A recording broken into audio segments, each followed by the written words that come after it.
mu käest on ikka küsitud, et mida sa seal töökojas tegema hakkad? Mu sõbraga rendime töökoda. Mida sa seal tegema hakkad? Mis mõttes mida? Ükskõik mida. Näiteks taastan vanu trepi käepidemeid oma lõbuks põhimõtteliselt, sest nad tulevad siia töökotta.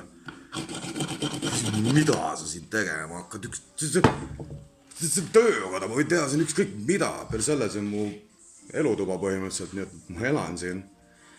Mul on siin kaminanurk ja teisel pool seina mul magamistuba. Fucking täiuslik. Mida ma tegema hakkan? Ma just elasin Kohilas. Mida ma seal tegin? Mitte midagi ei olnud teha. Hakkame jõusaalis käima! Mis kuradi jõusaalis? Ma teen kodus kätekõverdusi. Mul on rohkem jõudu, kui nendel enamustel on jõusaali vendadel. Ma ei tea, kas enamustel, aga paljudel. See trepi käsipuu on jah nagu rohkem minu lõbuks, sellepärast et nuga kukkus maha. See tahab külalisi või? Mul ei ole aega praegu selleks. Aega on, nagu huvi ei ole.